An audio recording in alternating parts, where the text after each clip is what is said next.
first item on the agenda, is the approval of minutes. Here.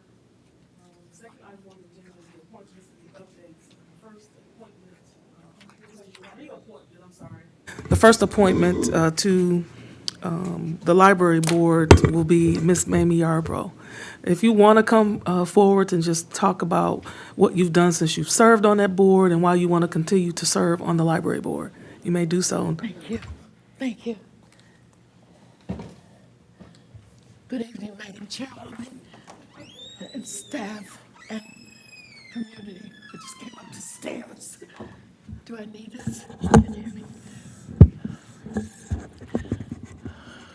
I'm a proud member of the Mamie L. Yarbrough City of Benton Harbor Public Library. And I'm not good at years, but I've been on the library board over 20 years. And I'm in a lot of things, and I think that if I had to choose, it would be the library. I think it's so important that our children read, that they do whatever activities, because there are many things that we involve the children in or that we bring to the community. I would love to continue doing this. As you know, we just hired a new director. We've not had one for over 2 years. And we did this as though you were hiring a Whirlpool executive. And we were able to bring him and another young woman that was a finalist in, talk with them, let them talk, meet the community, and I'm very pleased. This gentleman is named Brother Ronaldo Frias Santana, and he is a Franciscan monk, and he has a master's degree in library science of what is required of that position, and probably been doing it for about 20 years. And you see him, he loves Benton Harbor. And the day he came, I think it rained, it sleeted, it did. Then the sun came out, and he said he can handle it. He's from the Dominican Republic, but has been in the United States for many years. So we're looking forward to what's going to be happening with that. And it's your library, Benton Harbor's library, and we want you all to work with us. Because we're in a building that was built in 1960-something, everything in there, the doorways, everything is what was acceptable and top of the line in 1969, 68, 69. And you can tell that we had an architect to do drawings quite some time ago, and he was going to keep most of it, the wood, the glass, the way it's laid out. And when we went to Wi-Fi, I think it was Bodo and Electric, they almost could not drill through the walls. They said, you have a fortress here. It was so well built. But know that we still do faxes. All the office equipment places have gone, have left, but we do faxes and we still do microfilm. We are a federal depository, so if there were federal regs you want to know about, come to Benton Harbor Public Library, and our what you call librarian, Jill Rao, she knows everything and will help you find or do whatever. We help people with taxes. We have had some wonderful documentaries and shows and authors, and we're open for people to tell us more things that they would like to see. But we want people to use our library. And this is what people say, I used to come here. We say, used to come back then. So I just want to say that I hope that I can continue working with the library. And if I get where I can't do that, I still mean to come and read. Thank you. So thank you, Commissioner Yarbrough. Thank you for your years of service there, and the library is named after you. And Yes. thank you for your service. And I will make a recommendation to send this to the full body. It'll be voted on at our next commission meeting. So thank you. I know Thank they you, were doing a petting zoo over there a little bit, a musical petting zoo at the library today. So Wonderful. And what I think about is the name on the building. That building needs work. And those letters are not cheap. So when it is done, they'll stay. But if the things are loose and not right, we want that. And meetings and things have been going on and are going on. And just like everything else, we need to do some maintenance and make those doorways bigger, the elevator doors and all of that. And we're very much in touch. City Manager Alex Little has been concerned and helping. So thank you all. Thank you. Thank you so much. The next appointment on the agenda is the appointment to the Brownfield Redevelopment Authority. Ms. Shades, if you want to just come up and introduce yourself and just tell why you want to serve on the Brownfield Redevelopment Authority. Just take a seat at that chair and talk through the mic. You don't have to push any buttons. Your voice will automatically heard. So just introduce yourself, how long you've been a resident of the city, and why you want to serve. Hi, my name is Sam Rosette Yates. I have been a long lifetime member of Benton Harbor, Michigan. I once served on Brownfield Board years ago, and I just want to be a member on the Brownfield Board again. What I would bring to the position is to have the ability to form a decision after weighing of what I know and what's good for my community. You didn't mention you were a former business owner on Main Street. You owned a salon on Main Street at one point. Yep, I sure did. And I'm also a property owner also. And like you said, a longtime resident on Highland. Highland. Yeah, Highland. So, 55 years. yep. All right. Yeah. Okay. And just serving on that board, and they explained to you, like you say, you served on there before, and I don't know if they've had any new changes and stuff. I don't My- know if they had any changes Yeah, because it but has they'll be been- able to explain many of those things to you. Commissioner Warren, who also, she's not here tonight, but she also serves as the commissioner on the Brownfield Development Authority. Former Commissioner Mary Alice Adams serves on there, and there are a number of other people. Former Mayor Hall serves on that board, and there are a number of other people who currently serve on that board. Okay. Okay, all right. Well, thank you so much. Thank you, And too. I'll make a recommendation to send this to the full body, and then they'll vote on it, yes or no, at our next commission meeting. Okay. Thank you. Thank you. The next item on our agenda is the new business, and it's a resolution to adopt an ordinance. Is the public safety officers coming to, is anybody from public safety coming? Oh, so I'll remove that item down and cover that afterwards. Item number 2, the resolution adopting an amended brownfield plan for the former ship canals project site, Chapter 4, comprehensive brownfield plan. City manager? 2? No, 2 and 3? Okay, and the resolution adopting the brownfield plan for the Abermarch redevelopment project.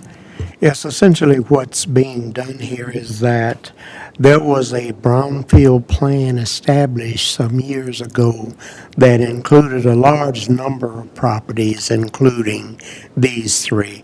On these, no project has been done during that time period or whatever, and what we're proposing to do is to amend that former plan to take these 3 units out of it, and then a new resolution establishing a brownfield plan for those units that will be for the Abermarch project. As I was reading, so they currently are not, taxes are not being captured for these 3 parcels. So this will now rectify the fact that, and taxes will be captured on these parcels. That's correct. Their project will be completed through brownfield, and that will allow the capture of the taxes to help fund the development that takes place on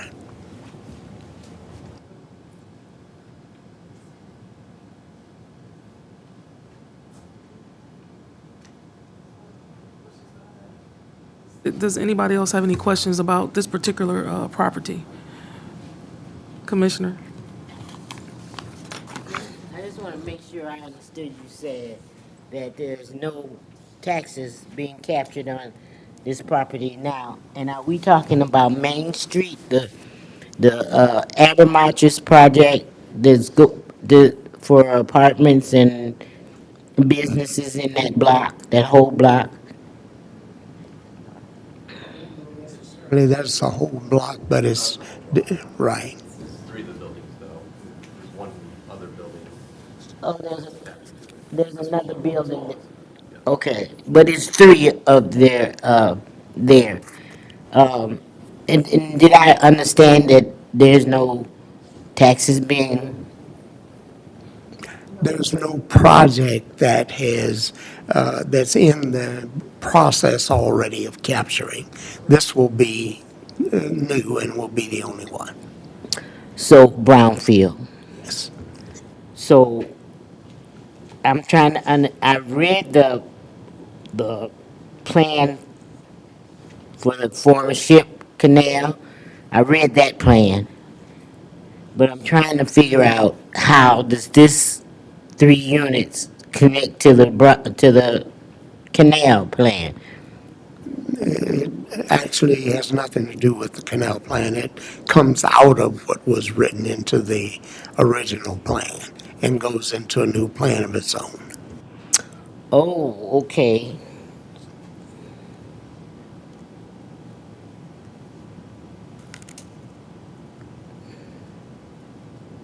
So we're not talking about amending anything. We're just talking about giving Abermarch brownfield. You're amending it in the sense that it was included in that original plan, but nothing was ever implemented.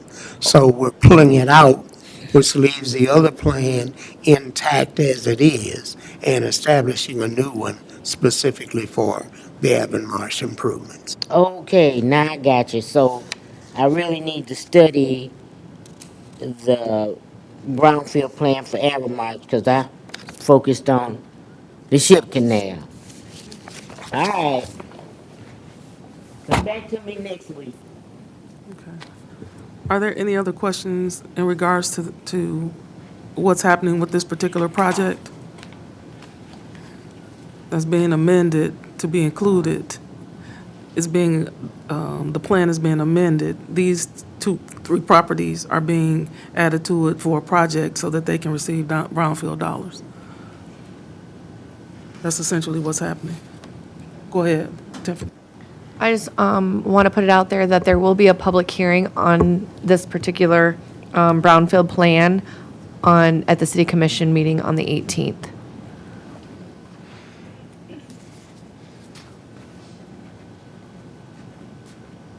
Are there any more questions in regards to this one? Commissioner, do you have a?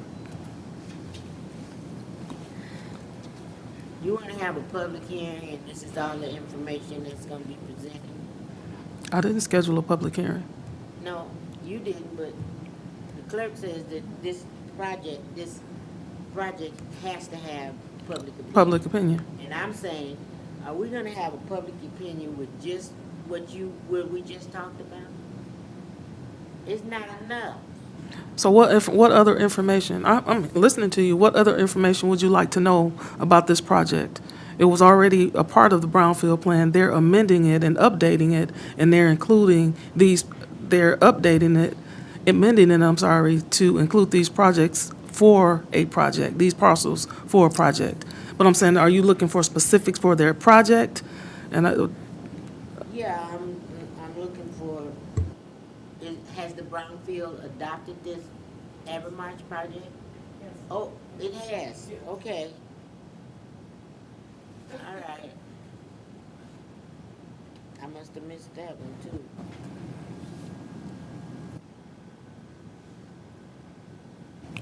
you want me to go through and read, because there is a lot of information, and I heard you guys talking earlier, there is a lot. I can read, go through and read some of it and go from there. Well, Go ahead, A copy of the plan too is included in the agenda that was sent out and is on the website. So if anybody wants to review the plan, they can access it there. I'll read this part. By facilitating redevelopment of brownfield properties, this amended plan is intended to promote economic growth for the benefit of residents of the city and all taxing units located within the benefited by the Benton Harbor Brownfield Development Authority. This amended plan is intended to apply to the eligible property identified in this amended plan, and if tax increment revenues are proposed to be captured from this eligible property, to identify and authorize the eligible activities to be funded by such tax increment revenues. This amended plan is intended to be a living document which may be modified or amended in accordance with the requirements of Act 381 as necessary to achieve the purposes of Act 381. This amended plan describes the project to be completed and contains all the information required by Section 13, number 2 of Act 381. And final impact, the local tax increment revenue generated by the property will be captured by the Benton Harbor Brownfield Authority and used to reimburse the cost of the eligible activities completed on the property pursuant to the terms of a development and reimbursement agreement to be executed by the city. Brownfield Authority and the developer after approval of the amended plan to the extent permitted by Act 381. To tax capture will not exceed 1,000, no, is that 1 million? Yeah, 1,401,400,858, and tax capture for eligible revenues of the developer will not exceed $800,448 and $800,048. The Benton Harbor Brownfield Redevelopment Authority will capture administrative fees in up to 5 years of tax capture, not to exceed the total cost of the eligible activities will be placed in the local Brownfield revolving fund. The plan is for the local tax capture only and therefore does not include payments to the Department of Treasury of 50% of the taxes levied under the state education tax. And it goes, gives you some more documents. So is there anything specific or particular that you want to know about, Commissioner?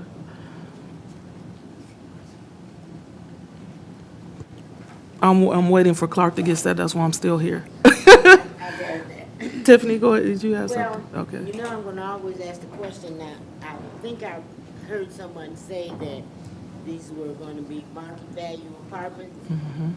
Every last one of them.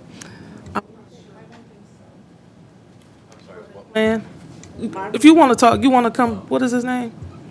John, you want to, Sladecki? I can answer anything. There's gonna be 8 apartments. They're all gonna be basically 70% for 2 of them, below at, on the other 80% for the other 6 of them.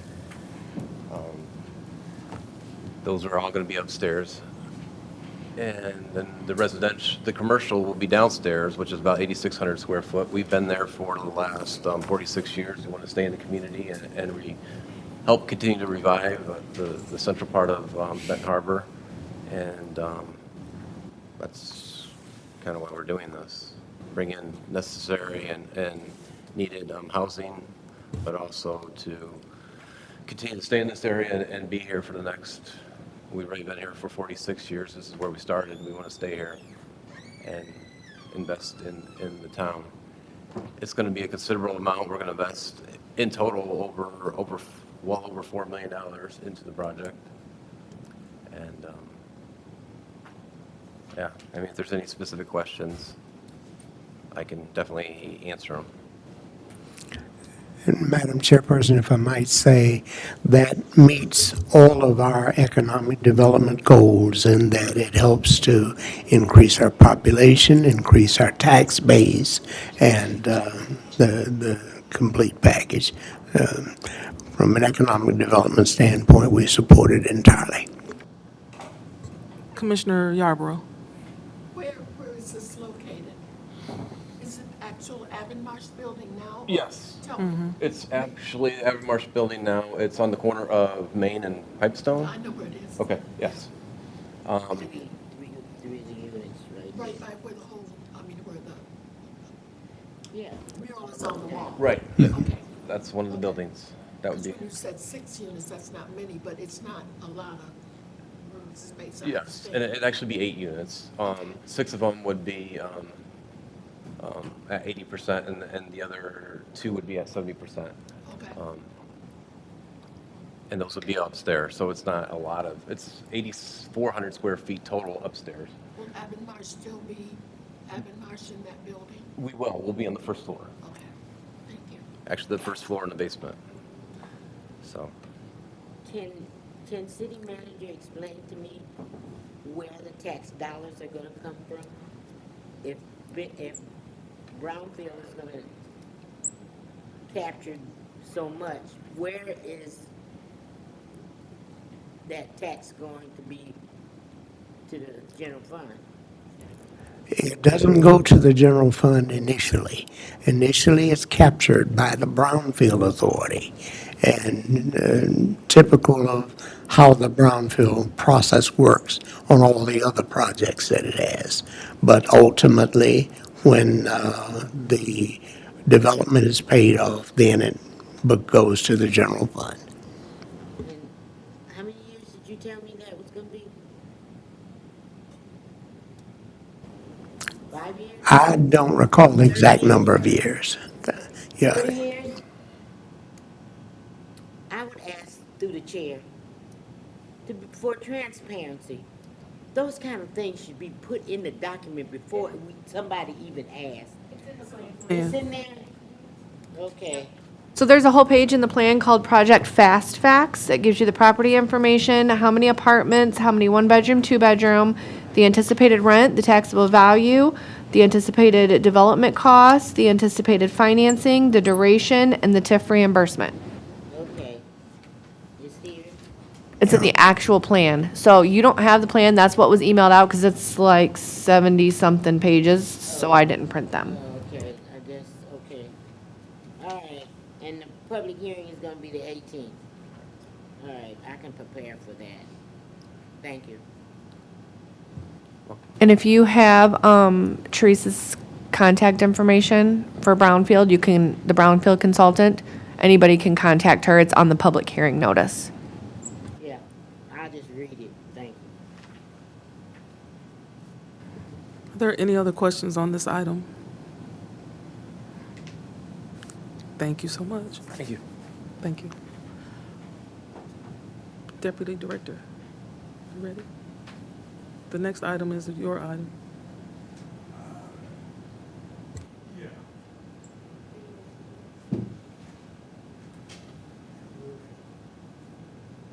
All right, next item on the agenda is the ordinance. I turned my page. The resolution to adopt an ordinance to regulate business hours in the city of Benton Harbor in order to prohibit business opening for the purpose of retail sales from operating between hours of 12 and 2 a.m. 2 a.m.? The ordinance is correct. Just type on the agenda. Deputy Director Clark. If I might, I'd like to begin on that. As you know, there have been various issues and concerns dealing with things happening at late night in the city. Last week, we met with actually, we sent an invitation to all of the businesses to join us, and several of the business owners came. We talked with them about the concerns and issues that we have had, a number of which have centered around the fact that very late night, often even after the hours that legally they could no longer serve liquor, things were happening. So we talked about having a uniform closure time. All of the people that were there agreed unanimously that they had no problem with us doing a uniform closing time all week long, and simply asked that it be applied equally to all of the businesses, which we agree is the appropriate thing to do. And as a consequence of the discussions with that meeting, and afterward, we asked the city attorney to prepare the ordinance revision, and that's what she's done. And So I know you talked with them to do a universal time, but even during the work week, they're closing at 2 a.m.? Yes. No, they can close earlier, but not stay open after 2 a.m. And essentially what we're looking to achieve is that once they're not able to sell liquor, the business is staying open and these signs being lit up and so forth is what has continually attracted people that sit in the lots and continue to drink and have other problems. And if the business is closed down, the lights are off, we think that'll take care of a lot of the issues. And they seem to agree.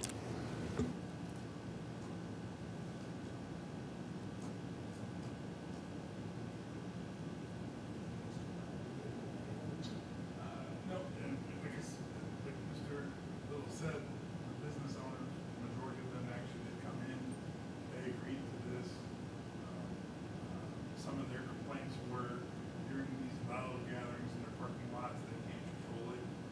They're having problems with theft as well and other things. So this was kind of the general consensus from everybody, store owners and us as the city. Difference now because they shutting down at 2 o'clock. They were shutting down at 2 o'clock. No, they were just turning off their lights. Oh, okay. And sometimes they would lock the store door, but they were still staying open. They were still pumping gas and everything else, and some of them were still working through their smaller windows, but not every store was shut down. And then we did have agreements with some of them to stop services, but there were some other stores that did not want to. And so the ones that agreed felt it was unfair that it wasn't uniform. And that was one thing we were asked was to make it uniform. One for all for one. So what happens if somebody violates the agreement? Because they've done this before. They turn them off and then they go back to doing the same thing. So what happens when somebody violates this, when the businesses violate this ordinance? Is there a fine? What happens to them if they violate this ordinance? That would be section 3, violation and penalties. There is this ordinance is a misdemeanor violation, punishable up to 90 days and a maximum fine of $500. So this is actually an ordinance. This isn't just a gentleman's agreement like what we had in the past or a handshake agreement. This is an actual ordinance in the books, on the laws. Going forward. So they get a first, second, and third opportunity? Or is it after one? What is the, That's gonna fall to the individual who knows the violation and, the severity.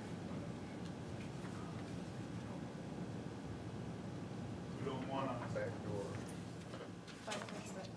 The officer discretion is something that is put in place by law, and so that's, that determination and then, that would be the officer issuing and then the judge also when it goes for adjudication. So, But it's our intent that they be complied with. We're not doing them for practice. We want them to comply.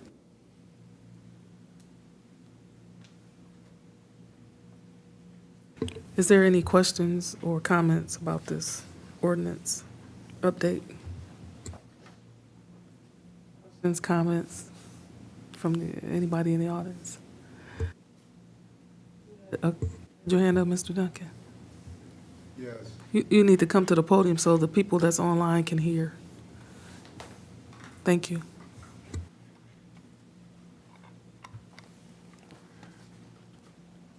First, I'd like to say $500 is not enough. That's a joke to these characters. And I'm speaking in behalf of my people, and especially the ones who don't drink.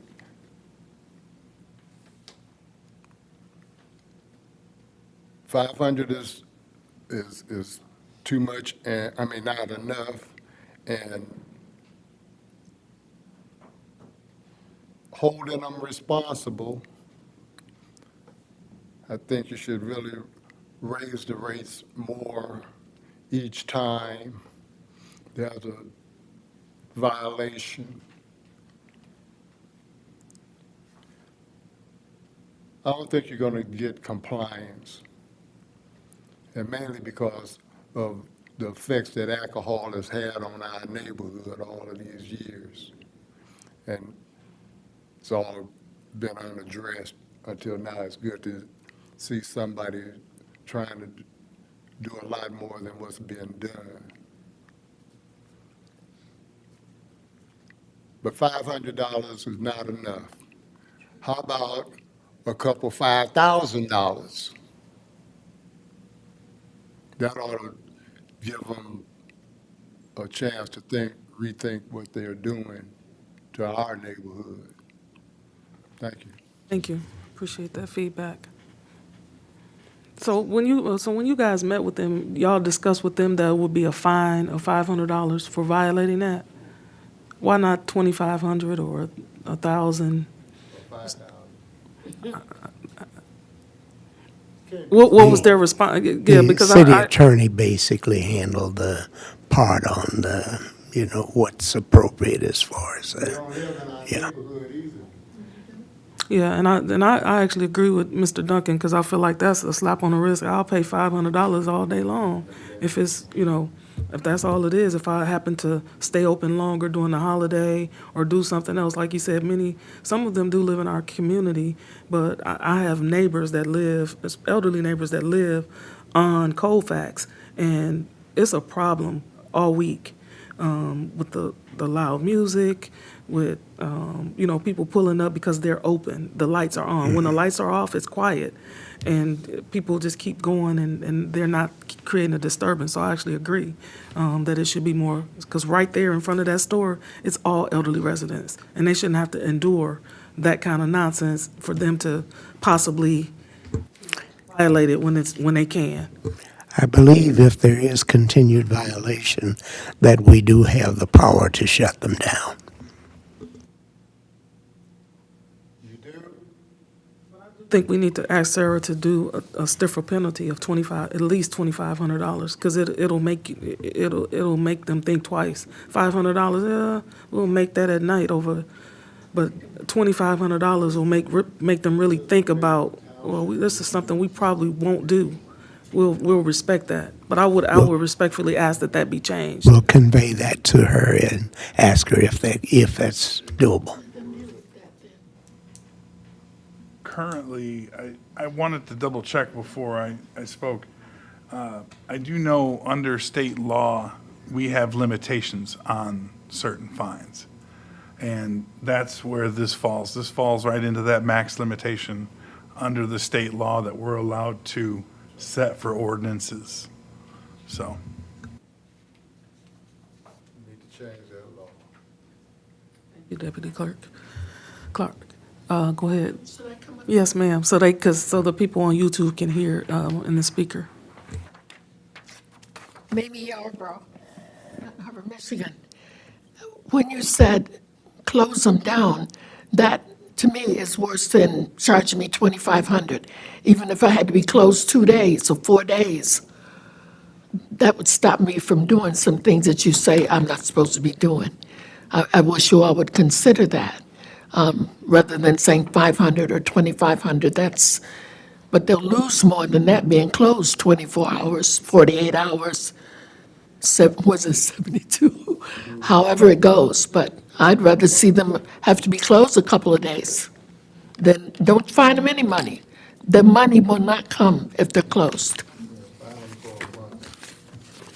Thank you.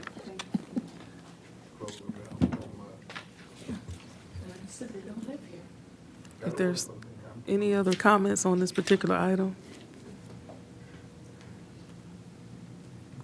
Did we get an answer to, we just said, the money cannot be changed. I just want to hear you guys say that for the YouTube followers. He did say it. Okay.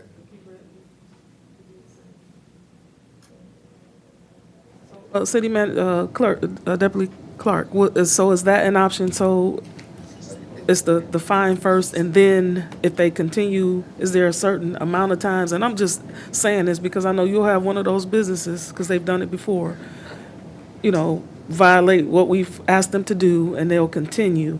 Is it after one time? Is it after two times? So, and the city manager can correct me where I get it kind of hazy. If they continue to be a problem, there is a segment in their city alcohol license that says we pull them in for a hearing, and then they have to explain to the commission why they're doing these things, and then seek permission from the commission to maintain their city alcohol license.